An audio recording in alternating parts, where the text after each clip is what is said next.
In this video, and to conclude the chapter, we're going to be looking at reactions for hydrocarbons. Addition reactions are going to be observed specifically in unsaturated hydrocarbons, meaning alkenes and alkynes. The two reactions that you need to know for alkenes and alkynes are hydrogenation and hydration.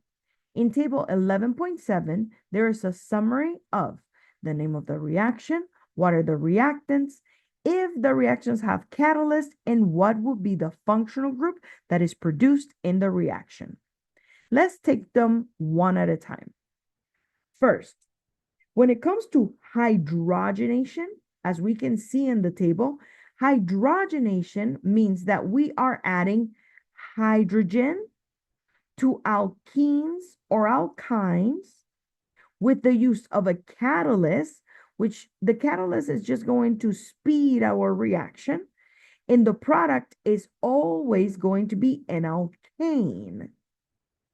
So the hydrogen atoms will be added to the double bond or triple bond, and you will lose at least one or multiple of those bonds, as we're going to see in the examples that we're going to do in a moment. It is important to note that when it comes to hydrogenation, it does not include the benzene rings, because benzene rings, since they are known as aromatic compounds, they actually have a very specific stability, and H2 cannot be added to benzene rings. Next, let's explore hydration. And in the terms of hydrations, the only hydration that we will be exploring is hydration of alkenes. The hydration reaction for alkenes, basically what you have is adding water, using as a catalyst a strong acid, and the resulting functional group of the addition of water to an alkene is going to be an alcohol. So you can imagine that that water is not going to be sharing all of the atoms. There's a specific way that we have to visualize it. Water is, in a way, you can essentially picture it as it's going to split. One of the carbons in the double bond is going to receive a hydrogen. One of the carbons in the double bond is going to receive an OH. So how do you determine which one receives which? Well, the hydrogen atom from the water is going to form a bond with the carbon atom that is directly connected to the most hydrogens and it used to be part of the carbon-carbon double bond system. The carbon atom that is connected by a double bond that has the least number of hydrogens then receives the OH. We're going to, in a moment, do some practice problems to solidify this concept. The other reaction that you need to be aware of that any hydrocarbon, not only alkanes, can undergo is going to be combustion. Now, combustion reactions we actually explore in chapter 7, but understand that it is the same type of reaction, okay?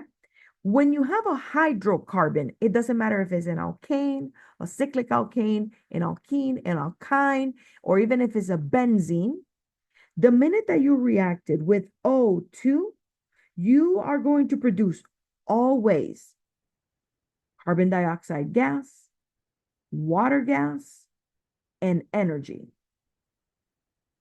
every single time.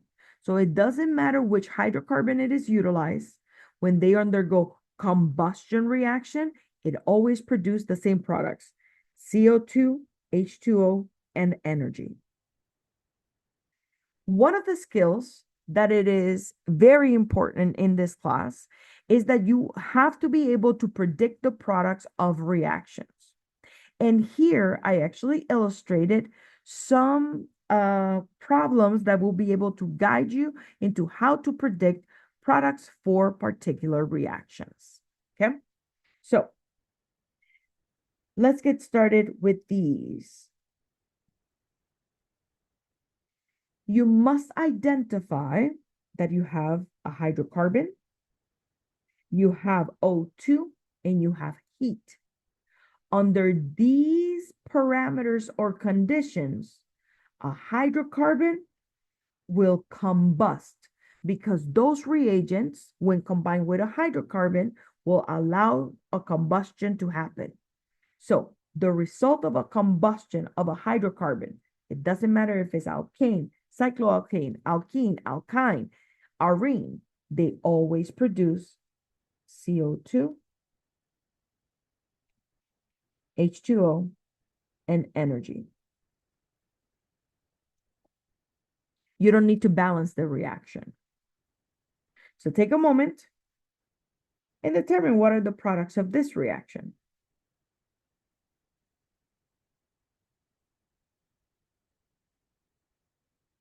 As you can envision, we have an alkane. Since it's a hydrocarbon, we have O2 and heat. We also produce CO2, water, and energy. Let's now move on to look at hydrogenations and hydrations.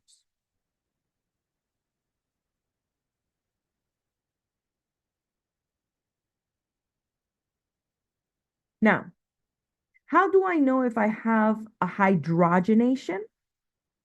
If my reagents look like H2 or some molar amount of H2, that's how I know I'm doing hydrogenation. When we look at the functional groups that we are doing this hydrogenations to, in these two examples, you must identify that this is an alkene and this is an arene because of the benzene ring. Now, alkenes will undergo hydrogenation. And basically what happens is that we are not going to change the number of carbons. So what simply happens to these structures is that the alkene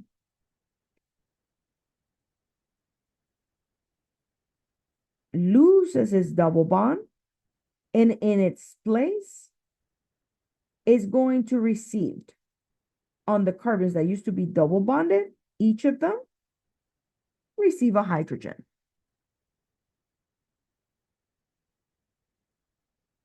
The other way to do this is simply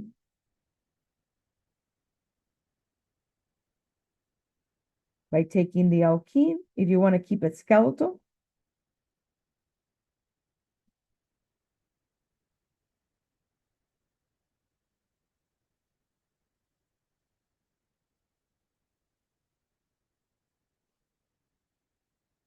is redrawing your alkene and simply erasing the double bond is the same answer.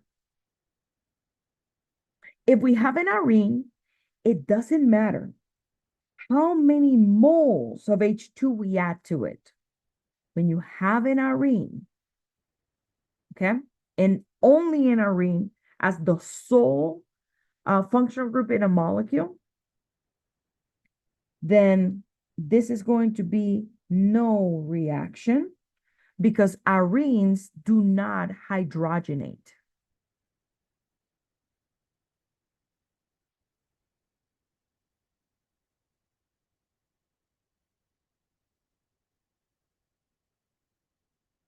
What if we have an alkyne? How do we predict the product of the hydrogenation of an alkyne? My recommendation is always to number the carbon atoms in your alkyne. In the alkyne that we have 1, 2, 3, 4, 5, 6 carbon atoms. The number of carbons that are not going to change in this molecule. The only thing that happens here is that between carbon 2 and 3 for this molecule, because that's where the triple bond is, the 4 hydrogens here, because we have 2 moles of H2, are going to be placed right there. So keeping in mind that we have 6 carbons in a row, when I predict the products from alkyne two alkane, because that's the product of the hydrogenation, I'm going to draw the structure in such a way that I do not change the number of carbons. I have carbon number 1, carbon number 2, 3, 4, 5, 6. Because essentially what happened is that carbon number 2 got 2 hydrogens, carbon number 3 got 2 hydrogens, but you must not forget that carbon number 4 had an ethyl group. So that is the correct structure for the product of the hydrogenation of an alkyne.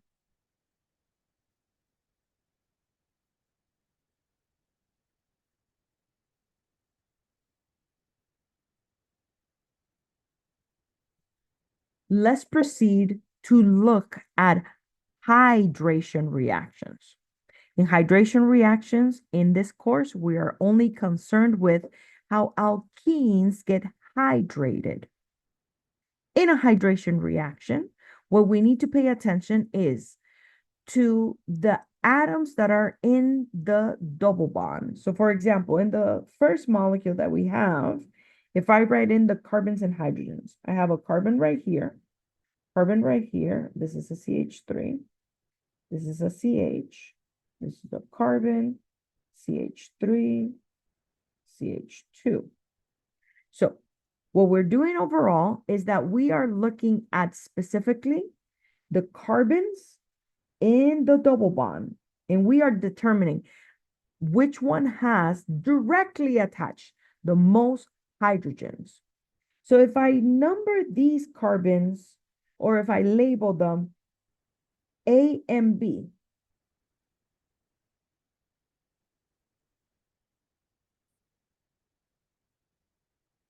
and you look at their structures,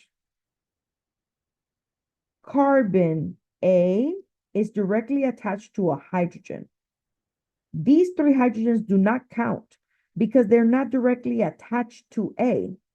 They're attached to this one, but not to A. So carbon A has 1 hydrogen. Carbon B has no hydrogens directly attached to it because it's just attached to this carbon and that carbon. So what does that mean in terms of predicting the product of this reaction?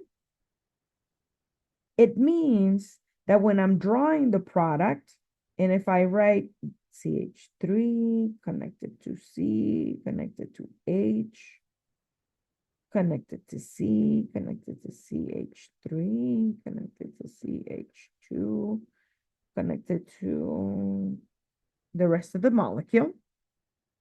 In addition reactions, we always erase one of the bonds, and then we place the atoms that come into play. Since carbon A compared to B had directly attached more hydrogens than carbon B, then carbon A gets the incoming hydrogen. What does carbon B gets? NOH. Let's do one more example. We have the following hydration reaction. Take a moment, label the carbons in the double bond, and determine which one of the 2 carbons has the most hydrogens directly attached to itself. Then proceed to determine the product.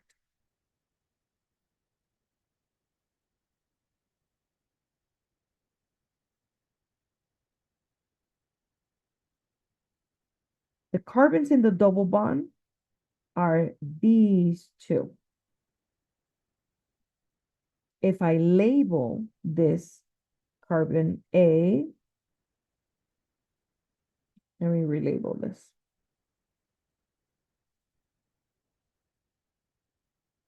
And B, if I write in the carbons and hydrogens, this carbon atom is connected to a carbon with 3 hydrogens and a carbon with 1 hydrogen. Carbon B is connected to a carbon that has two hydrogens, but it's also connected directly to a hydrogen. So for this molecule, carbon B is going to receive the incoming hydrogen. So I redraw my molecule.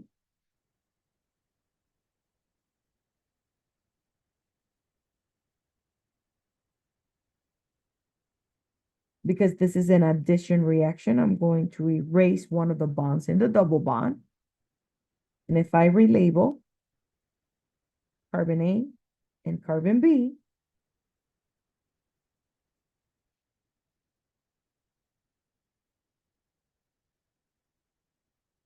carbon B already had a hydrogen, it gets the incoming hydrogen. Carbon A, because it has less hydrogens directly attached to it, gets the incoming OH.